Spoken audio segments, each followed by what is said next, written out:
Checklist del día, botas blancas, café y dilemas.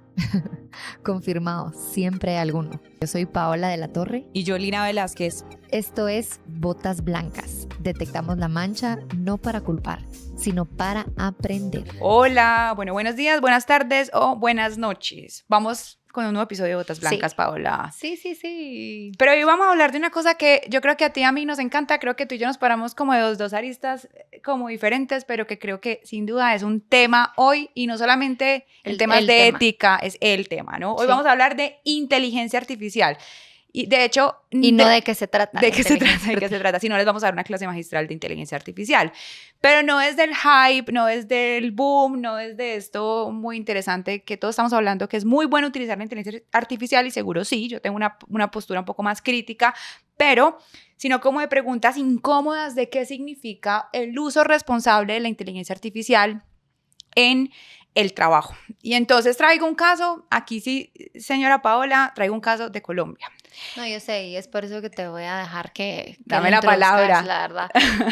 Pero vamos a verlo desde una perspectiva mundial, no se preocupen, pero es 100% colombiano y trae a colación o trae sobre la mesa algo muy incómodo de la inteligencia artificial, que quien no lo hable es porque se está haciendo loco. De acuerdo, sí, literalmente poniéndose la Ray-Ban, o sea, se está poniendo la Ray-Ban sobre esto. Así es. Y de hecho el caso, eso fue el año pasado, el caso fue bien interesante porque además circuló en medios de comunicación, como de alguna manera poniendo la lupa sobre lo que se considera un buen manejo de un fallo ético. Y nosotros hemos decidido titular este episodio "Cuando la inteligencia artificial falla, todos respondemos". Así es como yo te propongo que titulemos esto. Y entonces el caso que te traigo y que traemos ahora, más bien, es un caso súper potente porque es un acto que además yo creo que ambas celebramos, porque no cualquier organización sale y dice y revela públicamente, oiga, la embarré, esto pasó. Y este caso es de un periódico muy importante en Colombia que se llama El Espectador. En Colombia hay varios periódicos muy importantes, pero yo te podría decir que este puede estar en el top 2 de los periódicos más importantes del mundo. De hecho, un periódico con muchísima tradición, ¿no? Es un periódico muy importante. Y el caso es que pues, la organización va y dice, oiga, la embarramos, sucedió algo respecto de un uso indiscriminado e irresponsable de inteligencia artificial. Déjame hablarte un poquito del Espectador. Es uno de los periódicos más importantes, como te decía, y más antiguos del país. Fue fundado en 1887, o sea, hace más de un siglo. Y ha sido dirigido históricamente por la familia Cano. Hoy el director es Fidel Cano, o sea, sigue siendo uno. Pero hay una cosa bien interesante que, por supuesto, siendo colombiano... Pero una pregunta, ¿es joven? Señor, no, ya es grande. Es grande. Ya es grande.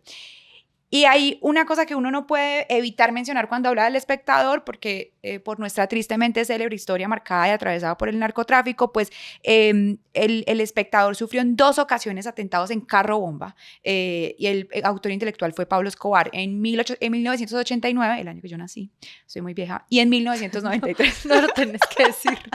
A mí no me importa, todavía nos vemos bonitas. Está bien. Entonces, ¿qué pasó? El pasado 19 de noviembre de 2025, su director Fidel Cano, que te decía, ellos tienen una cosa muy interesante porque es como hablar de las fallas, en términos de fallas editoriales, y tienen como un programita, una sección en YouTube que se llama Redacción al Desnudo, y es un espacio donde dan visibilidad a errores particularmente editoriales. Y entonces el diario sale en este espacio que ya tienen dedicado para eso y dicen que hay una cantidad de informaciones inventadas, ¿no? Entonces, como ahí como si le queremos poner suspenso. Estas informaciones, dicen ellos, fueron producidas por un practicante que usó mecanismos fraudulentos para engañar a sus editores, haciendo un uso indiscriminado de la inteligencia artificial y justificando sus escritos, atribuyéndolos a personas completamente inventadas. O sea, el practicante ponía citas y decía, como dijo Pepo Pérez, y Pepo Pérez nunca existió. Ya. O sea, él completamente lo tachan de fraudulentos, ¿verdad? Exacto. Porque vamos a hablar también un poquito del uso responsable de la inteligencia completamente artificial. Porque no precisamente utilizarla es ya lo peor que hay en el mundo. De acuerdo. Y yo siempre cuando me ubico como en una análisis crítico sobre la inteligencia artificial, yo siempre digo que me ubico como entre una intersección entre prevenir la subutilización, porque es una herramienta que está ahí para el uso humano y creo que nos podemos beneficiar mucho de ello, pero también cómo prevenir y gestionar riesgos derivados de la mala utilización o de la sobreutilización. Sí, la comodidad en la inteligencia artificial. Que además es súper interesante eso que mencionas, es mucho más cómodo para el ser humano utilizar eso, porque Total. es un ahorro cognitivo gigante. Para quien no utilizar la inteligencia artificial es una comodidad. Es una comodidad. Totalmente. Estamos diseñados para generar ahorro cognitivo, Paola. Es una herramienta. Entonces lo vamos a hacer. Es una herramienta que puede caer en malas manos el hecho de utilizarla y por lo tanto tener unos resultados devastadores. Seguí contando el caso para ver. Entonces, ¿qué pasó? Pues entonces, como te decía, el director sale a decir, oiga, la embarramos con esto, pasó esto. Un practicante, que además es interesante porque generalmente tú al practicante no le pones atención, ¿no? Sí. Entonces como que tú confías que lo que está haciendo o que hay un control arriba suficiente para detectar eso, ¿no? Que hay niveles de control, entonces a mí va a llegar perfecto o lo van a publicar perfecto. Exactamente. Entonces, no solamente se inventaba fuentes, ¿cierto? Pero además detectaron la forma como se empezaron a dar cuenta, y él lo dice, es muy interesante y les vamos a dejar como la descripción en nuestros episodios para que vayan a los links si quieren investigar más del caso, y es que el espectador empezó a detectar patrones en la redacción, claro, eso uno lo empieza a ver. Al consultar las fuentes a las que el practicante atribuía la información, se dieron cuenta de que los nombres, cargos, direcciones correspondían a facultades falsas de universidades reconocidas y a profesionales que no existían, ¿no? Entonces imagínate eso. Reconocido eso, tomaron la decisión de retirar todas, o sea, no algunas, todas las noticias que había hecho el practicante. Ahora hay un caveat importante. Generalmente este tipo servía para publicar como en sociales o cocina o cosas como de interés, digamos, que no eran tan relevantes, y lo que decía en un acto que yo considero, sí, dramático, importante, deciden retirar todas las noticias, incluso si no sabían o no tenían certeza de que todas fueran, o sea, se van todas. Eso me recuerda el caso de Tylenol cuando retiró absolutamente todo el producto, no importando de dónde venía, aunque solo fuese una fábrica la contagiada. O un lote, por ejemplo, exacto. Entonces dijeron, no, como un poquito exacto, como ese ejemplo que pones, vamos a retirar esto de raíz. Y literalmente esa fue lo que hicieron. Pero entonces lo más interesante de esto, que es donde seguramente vamos a empezar a abordar todas nuestras tensiones, es ¿qué significa que un periódico de esta magnitud, con este nivel de importancia en este país, salga a decir públicamente desde su director, la cagamos, perdón la palabra, pero la cagamos? Sí, no están permitidas esas palabras aquí, pero te dejo porque además es una verdad voces. Pero yo, digamos, de este caso, y lo quiero traer a las organizaciones porque hace poco yo estaba dando una capacitación a altos gerentes de un banco importante en Guatemala, y le decía a todos, porque estaba hablando de la ética y cómo la podríamos utilizar en el día a día, y me fui a inteligencia artificial porque, digamos, es un tema además en tendencia y actualidad.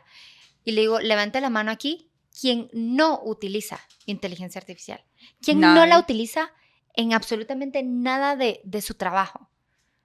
Nadie me levantó la mano. Sí. Entonces, la organización que no esté atendiendo este tema con la diligencia que se debe atender desde un punto de vista de ética corporativa, y vamos a ir a eso, a las tensiones que resulta de su uso o no uso, es alguien que está asumiendo un riesgo. Es alguien que está aceptando y alguien que el día de mañana va a tener que dar la cara frente a errores o malas prácticas que resulten por el uso inadecuado de esta herramienta, que hoy por hoy es una realidad en los ambientes laborales. No podemos decir que no se usa y tampoco podemos decir que no lo usen, porque también me he topado con organizaciones que tienen una política de prohibición de uso de inteligencia artificial, y es como que, a ver, ¿usted dónde quiere vivir? Porque ya todas las herramientas que vamos a utilizar de ahora en adelante tienen inmerso un tipo de inteligencia artificial. Entonces, quizás lo que usted se está refiriendo es a no utilizarlo como un ChatGPT o un Google, donde ahí encuentro toda la información y esa información la voy a vender o revender, ¿verdad? Que eso es otro tema que ahorita vamos a hablar. Pero la organización que hoy no hable este tema es un riesgo que está asumiendo. De acuerdo. No por no hablarlo, no por no atenderlo, no lo está asumiendo. Eso es, digamos, algo fundamental. Y que creo que sobre eso podíamos, como a través de este caso, porque lo que nos interesa es como llevar esto que significa para las organizaciones que nos escuchan, es después de esto qué. Y fíjate que hay una cosa bien interesante, y es que porque yo después vi varias entrevistas, por supuesto, porque fue un caso bien sonado en Colombia sobre el mismo director ya respondiendo a entrevistas de radio y decía, nosotros tenemos unos lineamientos sobre uso responsable de inteligencia artificial. O sea, no es que no los hubiese, ¿no? Entonces la pregunta ahí es, ¿qué más necesitamos? Pero estoy completamente de acuerdo. En un mundo donde, por ejemplo, no hay necesariamente, o ni siquiera, mejor dicho, un lineamiento sobre lo que se puede o no se puede utilizar, ¿cierto? Cualquiera sea tu postura, un poco lo que estamos diciendo, un poco en términos de riesgos, ¿cuál es el apetito que tiene esta organización sobre el uso de inteligencia artificial? Ni siquiera desarrollo, porque cuando hablamos de desarrollo hablamos de otra cosa, ¿no? Cuando ya las empresas están utilizando para desarrollar, por ejemplo, hablando de una institución financiera, a quién asignarle crédito o a quién no. Es cómo estamos previendo y cómo estamos nosotros como organización haciéndonos responsables de cómo queremos que nuestros colaboradores usen y para qué usen la inteligencia artificial. Y entonces, Paola, la pregunta clave, pues. ¿Cuál? Pero espérate. Primero te quiero hacer una referencia. Y es que en la inteligencia artificial yo veo dos caminos, digamos, críticos o importantes de atender. Uno es la autoría, ¿sí? Sí. De encontrar en la inteligencia artificial respuestas que no precisamente son mías y luego ponerlas como mías, ¿sí? Eso es la autoría de la inteligencia artificial y eso solo lo encontramos en recursos o herramientas como es ChatGPT, Copilot, que son, digamos, esas herramientas que yo puedo tener una conversación con la inteligencia artificial. Sí, un chat. Y por otro lado está la confidencialidad de la organización, que utilizando tipo ese chat o cualquier otra inteligencia artificial, por ejemplo, que me haga una presentación, que me haga una línea gráfica, que me haga un proceso, lo que sea. Estoy violentando reglas estructurales en materia de confidencialidad. ¿Qué información estoy entregando? Y de hecho, el Departamento de Justicia de Estados Unidos, en un caso muy sonado, acaba de salir diciendo que básicamente toda organización que ellos le toquen la puerta en materia de inteligencia artificial para solicitar la información para un juicio, en definitiva, esa empresa se la da sin ninguna limitación. Es decir, inmediatamente que tú estás utilizando esa plataforma o esa herramienta, estás entregando la información de tu organización que tú no estás con el derecho de. Exacto. Es como que si se lo estuvieras dando a una competencia, a un XX que tú no tenés ni idea, ese derecho de entregarlo. Entonces, en inteligencia artificial hay estos dos caminos que hay que entender muy bien para saber cuál es tu posición como organización para atenderla, como muy bien lo decías. De acuerdo, yo creo que son riesgos como organizacionales, que imagínate, yo creo que hay riesgos además como más profundos de eso que vamos a ir abordando, pero creo que planteas dos importantísimos que le caen al corazón de cualquier organización. Usted qué está produciendo y usted qué tanto responde por esa producción y adicionalmente qué datos míos les está entregando con permiso o no permiso de quién, ¿no? Porque una de las cosas más interesantes que uno encuentra con esto, Paola, es como la utilización escondida que hace la gente sobre la inteligencia artificial. Sí, y ese es el punto de todo, como que y vamos a entrar a hablar de accountability, Lina, porque será suficiente decir que estoy utilizando inteligencia artificial para ser ético, digamos. Porque tú puedes agarrar una posición como organización de decir, a ver, yo le puse en el contrato que nosotros estábamos utilizando inteligencia artificial. ¿De qué manera? No lo puse, pero la estamos utilizando y con eso me lavo las manos de que estoy siendo ético. La rendición de cuentas, digamos, voy a utilizar conceptos que he aprendido contigo, pero esa transparencia radical de decir, bueno, abro mis libros totalmente. ¿Cómo la usé? ¿Para qué la usé? No, exacto. ¿En qué momento la voy a usar? ¿Lo voy a usar como un recurso de información o lo voy a usar como una ayuda de proceso? O solo como edición, por ejemplo. O como edición. Es mi autoría, pero la estoy utilizando como edición. Entonces, el accountability acá es fundamental y estamos hablando de algo que yo quiero que conversemos y es ese accountability organizacional o institucional versus la responsabilidad personal del quien la usó. De acuerdo. Hablemos del pasante en este caso, por ejemplo, versus el periódico. Pero entonces, espérate, hablemos de la pregunta. ¿Qué estamos ignorando, asumiendo, sin saberlo y aceptando cuando las organizaciones decidimos usar inteligencia artificial para hacer nuestro trabajo, para apoyar nuestro trabajo? Yo creo que esa pregunta es fundamental. ¿Y qué riesgos asume una organización cuando permite eso? ¿Cierto? Yo creo. Sí. Con permiso, con no permiso, con lineamientos, con no lineamientos, con educación, que ya vamos a ver.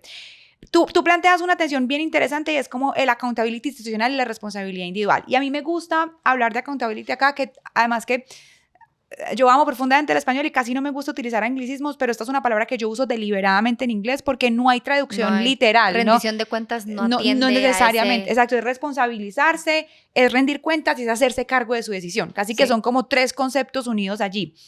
Y acá es interesante porque con el ejemplo que te ponía, claramente la organización a través de su director, este señor Cano, sale a decir, oiga, la embarramos. Entonces, cuando un escándalo sucede así, la reacción automática que uno diría es, no, la organización va a ir a buscar el culpable directo. Sí. Y la organización pudo, de verdad, haber dicho, mire, sí, la embarramos, pero esto es culpa de este señor que aquí va a poner la cara y demás. La ¿no? teoría de la manzana podría haber. Exacto, lo que siempre te digo y que siempre discutimos, que es, si algo está pasando, yo cómo asumo, o sea, eso qué me dice a mí de mi organización. Y yo aquí celebro profundamente que haya habido literalmente o sea, si sale el director de una organización, hay una accountability organizacional, o sea, ¿quién más va a representar el accountability organizacional si no es, cierto? Sí. Entonces, aquí el ejemplo no fue, o este caso no fue buscar a esa persona, sino como ellos voltean este evento y empiezan a cuestionarse a sí mismos como organización. Oiga, ¿qué fue lo que hicimos mal?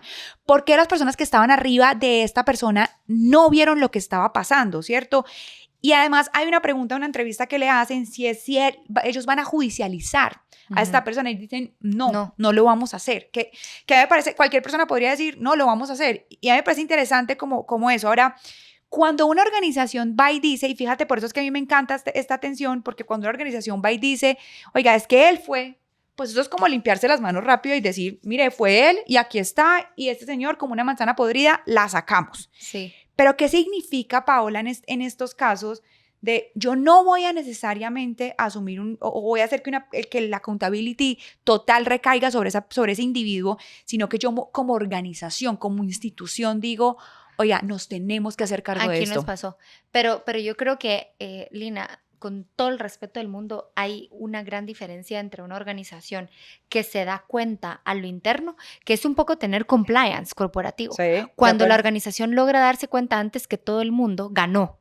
¿Cierto? ¿Por qué? Total. Porque controla su narrativa. Total. Y eso yo le digo a todo el mundo cuando quiere implementar compliance. Yo, óigame, es que a usted le interesa saberlo antes que... Yo no le estoy diciendo que con compliance no vayan a pasar cosas, pero con compliance la posibilidad de que se dé cuenta antes de cualquier persona es mucho más alta. De acuerdo. Entonces, aquí lo que estamos hablando es de un compliance interno, que lograron identificar esos errores y además hacerse cargo y controlar la narrativa hacia afuera. Yo te voy a poner otro ejemplo que pasó en el 2025 y es el caso de Deloitte. Caso de Deloitte Australia. Le vende, Deloitte es una de las Big Four, una de las firmas más grandes del mundo en materia de consultoría, auditoría legal, y viene y le vende un informe al gobierno australiano que contenía una cantidad de errores y de citas inexistentes, incluso citaba a la Corte Federal, que no había existido, ¿sí? Pero es que sale como un escándalo. ¿Y por qué te digo que es diferente? Y por eso es que yo le quiero dar, digamos, ese valor al compliance que ellos utilizaron a lo interno. Porque Deloitte reacciona. Deloitte no controla su narrativa. Deloitte reacciona diciéndole, ¿sabe qué? De esos $500,000 que le costó el informe, porque eso le costó, yo le voy a regresar la mitad. A la mitad, gracias por devolverme la mitad. Claro está que no podríamos tener un podcast de lo ético que fue Deloitte, contestando y respondiendo. Bastantes tensiones éticas en las Big Four, sí. ¿Cierto? Sí. Es muy distinto y ahí ves la gran diferencia. En el caso de este periódico, está controlando su narrativa, se está haciendo responsable como organización, sale el director a dar la cara, porque aquí no se trata de responsabilidades individuales, sino lo que yo permití, lo que yo asumí. De acuerdo. Y es, digamos, tal vez el mensaje que le queremos dar a las organizaciones acá, y es lo que usted no está atendiendo en materia de inteligencia artificial, lo está asumiendo. Literalmente. Y eso es, digamos, el gran mensaje. ¿Qué asumió Deloitte ahorita? Una gran, voy a decir, exposición negativa de su marca. De hecho, a raíz de ese escándalo han salido muchísimos artículos de cómo las Big Four vienen para abajo porque, digamos, es... Bueno, como las consultoras de nicho estamos ganando. Sí, claro. Y por eso las consultoras de nicho Esta es nuestra oportunidad. Esta es nuestra oportunidad, Paola. Así es.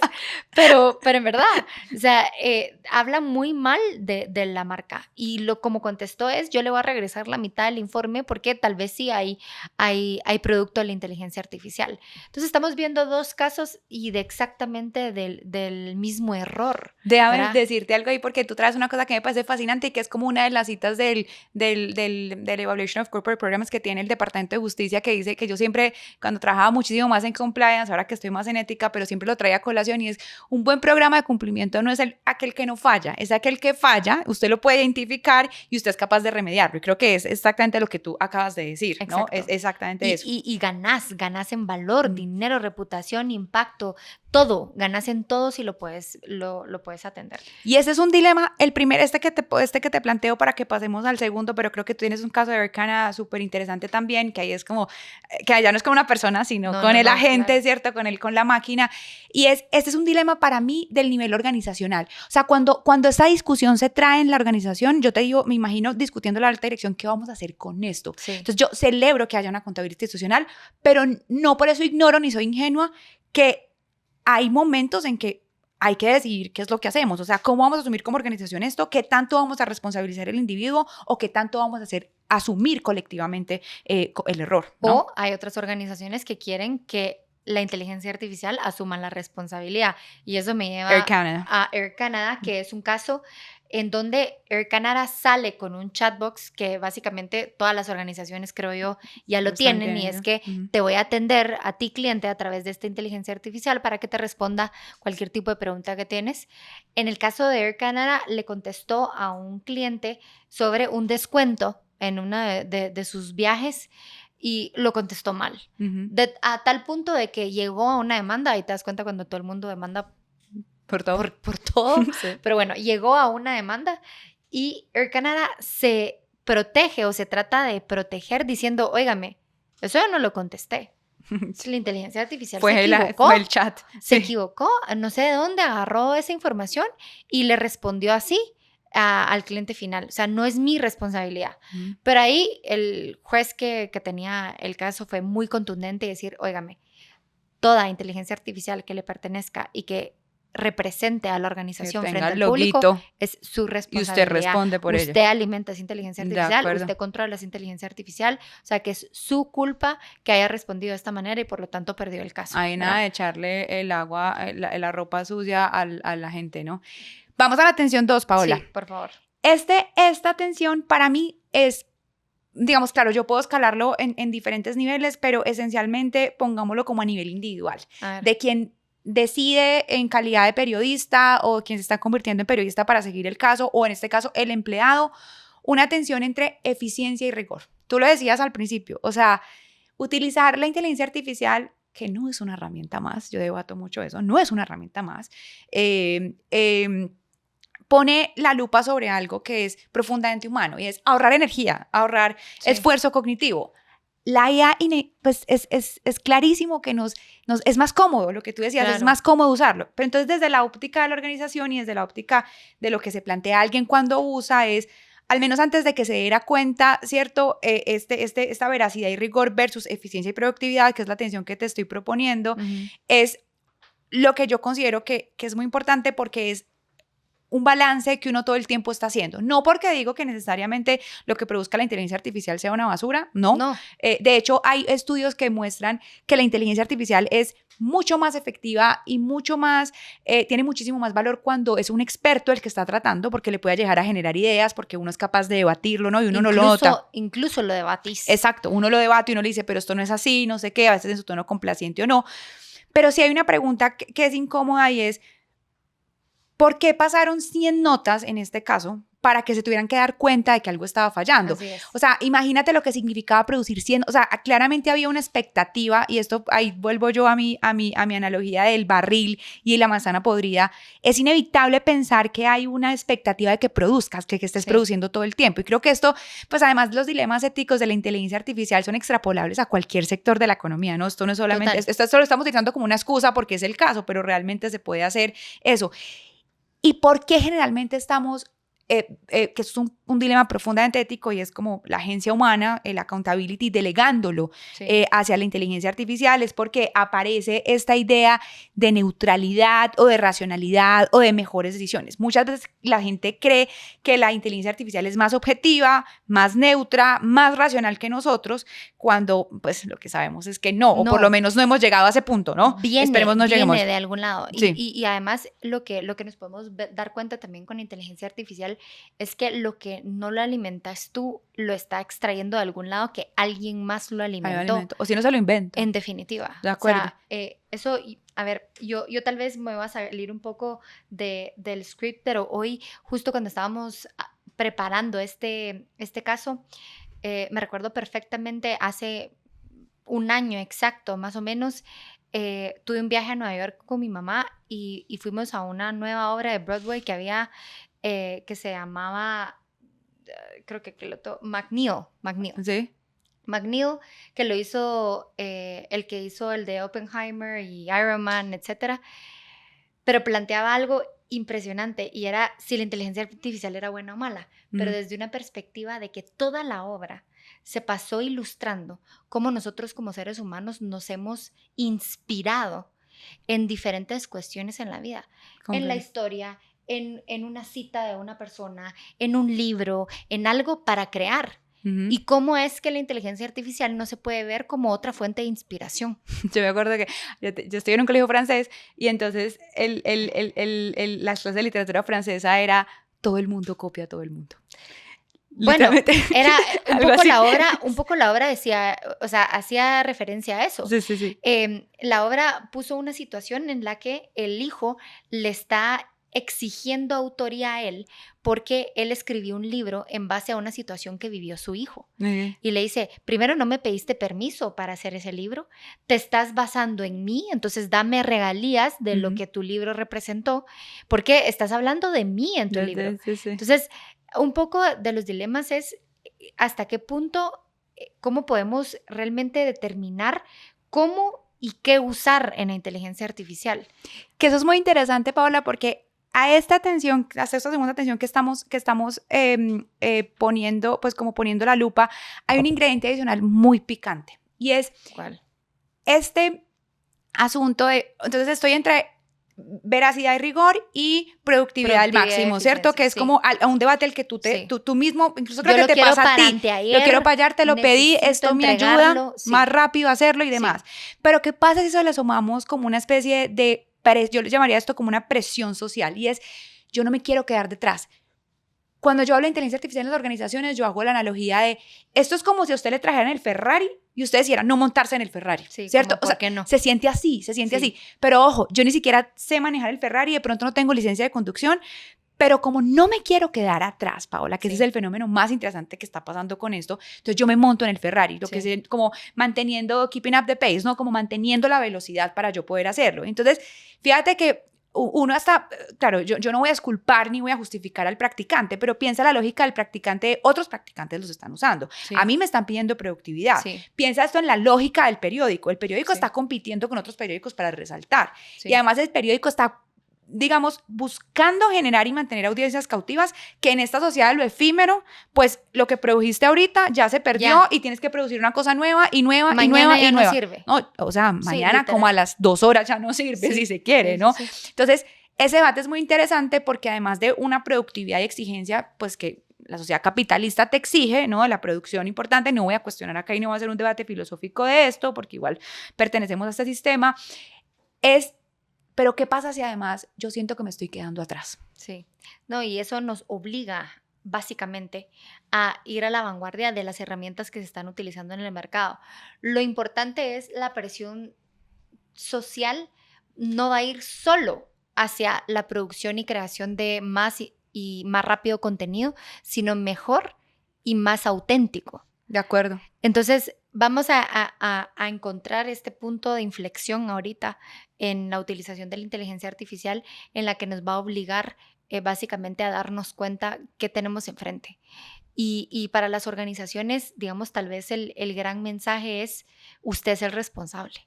Entonces, si usted es una persona que ahorita que está escuchando este podcast no ha tenido esa conversación dentro de su organización, téngala. Es que va tarde. Sí.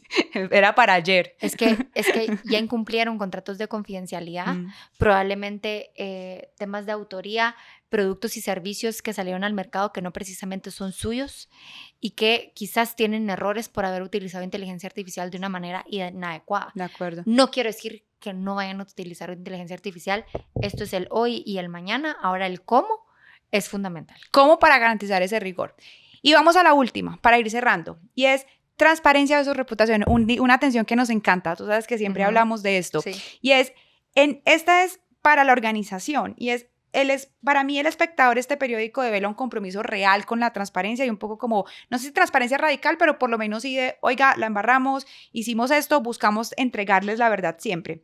Ahora, a mí me parece que, y tú hablas un poco como del control de la narrativa, ¿no? Y es como este dilema que para mí es un dilema falso y es como, si yo soy demasiado transparente, pues estoy descuidando mi reputación, porque Sí. yo creo justamente que la verdadera protección de la reputación es ser coherente, honesto, frente, digamos, como a los errores que yo cometo. El espectador dice, y aquí como para ir concluyendo, el espectador dice, oiga, nosotros la embarramos, esto fue lo que pasó, esto fueron las notas, y ya decidimos eliminar todas las notas que había hecho este practicante. Pero a mí me queda una pregunta fundamental, Paola, y es todo el tema cuando hablamos, por ejemplo, de remediación al interior de las organizaciones. ¿Qué van a hacer? ¿Basta con decir que la embarramos? O sea, ¿cómo vamos a remediar y subsanar lo que ya pasó? O sea, mi responsabilidad, y yo creo que ahí es donde está el verdadero accountability institucional, es decir, oiga, sí, fallamos en esto, hicimos esto mal, y esto es lo que vamos a hacer para intentar que esto no vuelva a sucederlos. Sí. Porque ahí está el verdadero compromiso con la audiencia. Es lo que entendemos en compliance y ética corporativa como la mejora continua.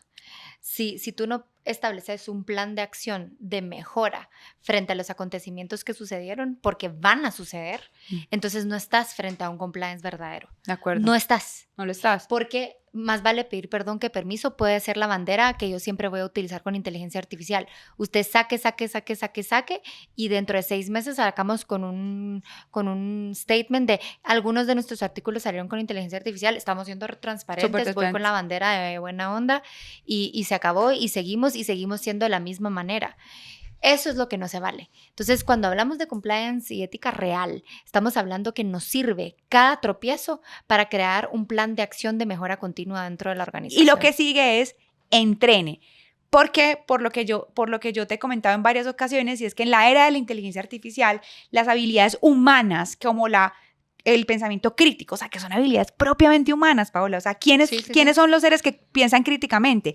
¿Quiénes son los seres que son altamente creativos? ¿Quiénes son los seres empáticos? Somos nosotros. Entonces, las habilidades humanas son las más importantes, ¿no? Es curioso porque siempre pensamos en que hay que entrenar habilidades técnicas, y sí, pero las sociales es las humanas, el análisis crítico de pensar 2 veces, oiga, esto que me está diciendo esta inteligencia artificial de pronto no es verdad, o sea, esto que me está diciendo esto de pronto me está diciendo mentiras, ¿no? Porque a veces el peor problema o el peor riesgo de la inteligencia artificial es creer que ya nada se necesita verificar, porque es que luce tan bien, Paola, es que es tan atractivo y luce tan bien que ni siquiera nos tomamos el trabajo de verificar. De hecho, Lina, ¿sabes qué? Está saliendo TED Law ahorita que tengo la oportunidad de estar como en el lanzamiento. Ajá. Y TED Law se está centrando estrictamente en el análisis crítico del ser humano. Literal. O sea, esa es la habilidad. Ese es su enfoque. Esa es la habilidad. Esa es la habilidad del presente y del futuro. De acuerdo, totalmente. Pues bueno, yo creo que para terminar, este caso nos recuerda básicamente que la inteligencia artificial no es una decisión técnica, sino ética, organizacional, cultural, que hay que atenderla con prontitud, hay que atenderla con esa practicidad en la cabeza de ser yo el que va a recibir las reglas del juego, porque muchas veces ponemos las reglas del juego a 6,000 pies de altura, cuando en realidad la organización vive otro ecosistema cultural. Debemos que atender esa practicidad y, por supuesto, el accountability que decís, que no es solo rendir cuentas, es hacerme responsable, y si me voy a hacer responsable, ¿qué voy a hacer mañana para que no me vuelva a pasar? Y bajo ese marco que te planteaba, permiso, educación y entrenamiento, yo creo que son tres, o sea, es un acrónimo bien interesante, porque nos permite, como, por lo menos para quienes no han hecho nada, decir, esto es lo primero que yo tengo que hacer, porque sea o no sea que exista ese permiso, Paola, estamos asumiendo, estamos ignorando o estamos aceptando cosas. Total. Punto. Estoy totalmente de acuerdo. Pues muchas gracias, es un gusto. La inteligencia artificial es hoy, mañana y pasado mañana, pero trae consigo cosas que vamos a tener que ir analizando poco a poco en el camino. Un gusto estar con ustedes el día de hoy y nos vemos en el próximo episodio.